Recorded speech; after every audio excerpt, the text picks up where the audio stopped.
What's going on, everybody? Welcome to the Rad Chad Show. Today we have got a review on Force Friday of the brand new two-player game version of Star Wars Destiny. I don't think there's anybody better than the two of us, because we've never played the game before, to review whether or not this is a good entry point into the game. So if you're like us, definitely stay tuned after the intro to find out our thoughts and opinions on this game. But without further ado, let's get into it.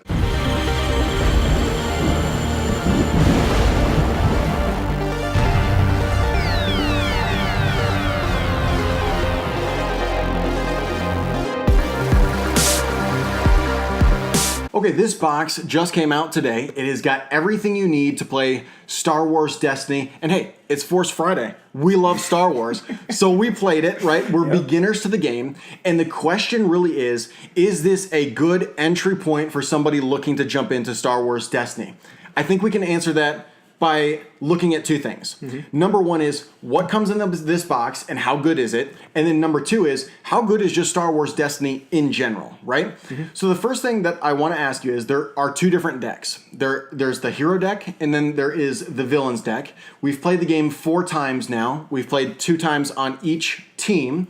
And how different did you feel the two decks played out? The decks are pretty much polar opposites from each other. The one deck is very slow, where you turtle up and just wait as long as you can, and then you defeat them, hopefully. And then the other deck is very aggressive. You do as much damage as you can, pretty much as fast as you can. Yeah, no, I really liked how differently they played. They felt very unique. And I liked that Rey and Poe, for example, they just load up on these shield tokens, which prevents damage. Then they have a lot of things that can just flat out remove or re-roll the opponent's dice to try to avoid attacks. Meanwhile, Kylo and Captain Phasma have some pretty sweet upgrade cards that allow them to throw a lot of dice and really start throwing out big numbers as far as attacks go. So I liked that they were dramatically different. How balanced did you feel that the two decks were?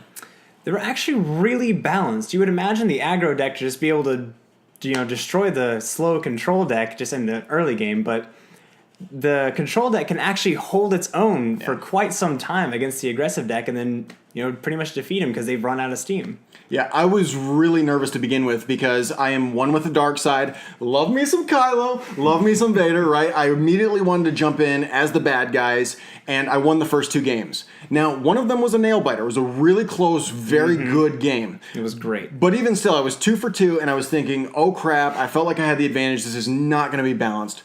We flipped the script. I played as the heroes. We played 2 more games, and how did those go for you? Don't really want to talk about it.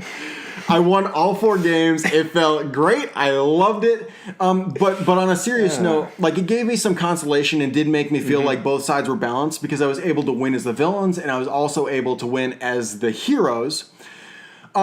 But with that being put aside, the decks are only 20 cards each.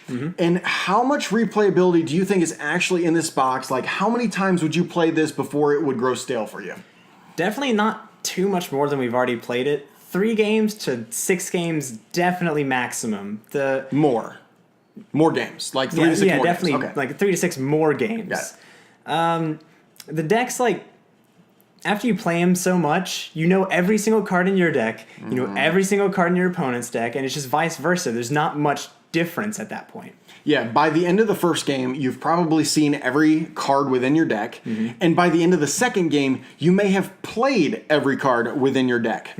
So after that, it's more a matter of switching sides and learning the other side or mastering your own deck. And I'm right there with you. I think you could get a solid 10 plays out of this before it really became stale.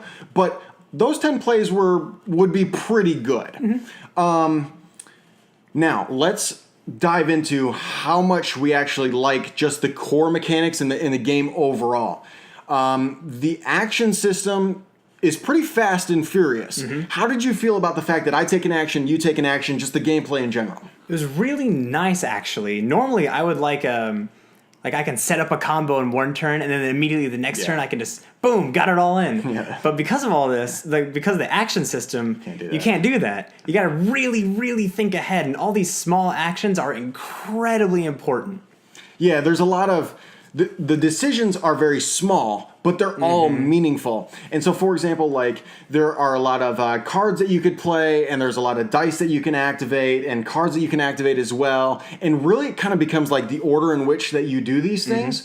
I really liked it, and I felt that it flowed. There was a good ebb and flow, and that it was fast. Even though the game took about 30 minutes to play, it was like I do my turn, you do yours, and before I even blinked, it was back to my turn, and that felt good. How did you feel about the luck factor of the game? Because you've got card draw and you've got dice rolling, which are both inherently random and lucky, which might be a big gripe for some people. But how much did it impact the game in your opinion? Honestly, not too much. You would imagine like luck and RNG to like get in the way of having a nice, good game, but because of Typically, normally, but there's so much control over it, more than you would imagine. Like there's cards that can change the dice. You can just discard cards to where you can, re-roll your dice. It's really nice. Yeah, no, I completely agree. Every single element that could have luck involved has some way to actually mitigate that luck. And I think that goes a long ways in making this a game where more often than not, significantly more often than not, the player who played best is going to win. Now, there are some times, like I had, where you literally take 3 dice and you roll all goose eggs. Yeah. And for that one split moment, it sucks. And then you realize all I have to do is discard 1 card, and then I can re-roll any amount of dice that I want. And boom, you've probably mitigated and changed that whole outcome, and that felt really good. Now, the component quality of the game. How did you feel about the artwork, the dice, just the general look and feel of the game? The artwork on the cards is really nice. They're really pretty to look at, very eye-pleasing. Yeah. The dice are very nice. They're so satisfying to roll. The pictures on them aren't bad. They're really nice also. Pretty much everything that visually is fantastic. The artwork was awesome. I would draw. I have to play this, right? I need to equip this on Kylo just because of how good the artwork actually looked. Those dice are even better than the King of Tokyo dice. They are really chunky, and when they land with a thud. They felt great. Now, the one big area of concern that I had for this game is the fact that the card stock was really thin. So much so, in fact, that I would consider sleeving these cards. And that's like heresy in this house. I hate sleeving cards. It is the worst thing ever. Oh, yeah. But I would consider in this game, because these cards are really thin, if you're actually going to buy more cards, it's a collectible card game. So they're going to have some serious value cards that you're not going to want to get scuffed up or messed up. And there's also only 30 cards in a deck, so I would consider it. I'll probably not very seriously. Yeah, no, I probably won't happen. No. It's No, not going no to chance. happen. Okay. All right. Now, we've talked about the stuff within the box and just how good the game is in general. Let's put a pretty score on it. Given the fact that this box is $30, there are only 2 decks. Each deck only has 20 cards, albeit they're all unique cards. Okay. And given the fact that in order to play the game in its full breadth, you have to build a 30 card. You can't even do that with this box, right? In order to play the full game, you could have, for example, 2 dice for 1 here. You can't even do that with this box. Nope. You have to buy other boosters. You have to buy a second copy of this. But given all of that, right, just taking this game for its own merits, right, what would you give this game on a scale of 1 to 10 just within this box? Just within the box, I'd probably give it 6.5.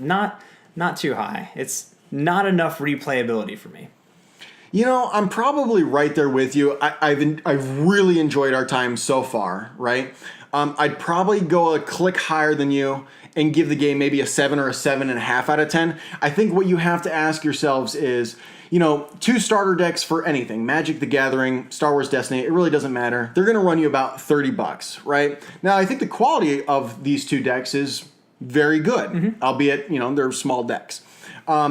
So you have to ask yourself, okay, if you're willing to buy this and play it, let's say 10 times, are you then willing to either A, put the game down and not play it for a long time, or B, really sink your teeth into everything the CCG has to offer, which has a price tag associated with it, and as is the case with Magic and other things, it can get up there, right? But I would still give it a 7.5 out of 10, and I think at the very least, this is worth trying. I think you get a good feel for how the game plays. and they play differently. It's good enough to give it a try, right? It'll definitely get you into it if you like it. But do you want to dive into the other content? How did you feel about the game system as a whole? Star Wars Destiny just in general, what would you give just the game 1 to 10?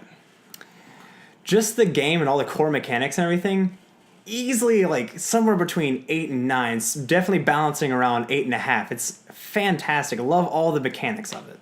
Yeah, I mean, it's really a little bit premature because we've only played the game 4 times and we've only played with the stuff in this box. But the stuff within this box, you only have red cards, blue cards, and gray cards. You're missing the yellow cards, which is almost a third of what the whole Star Wars Destiny cards have to offer, right? So I know there's a ton more content out there. This has really whet my appetite and made me want to jump further into all that Star Wars Destiny has to offer. So in that sense, I really enjoy the game, and I would also give it probably an 8.5 or a 9 out of 10. Like I'm excited to build my own deck, to have heroes that have multiple dice.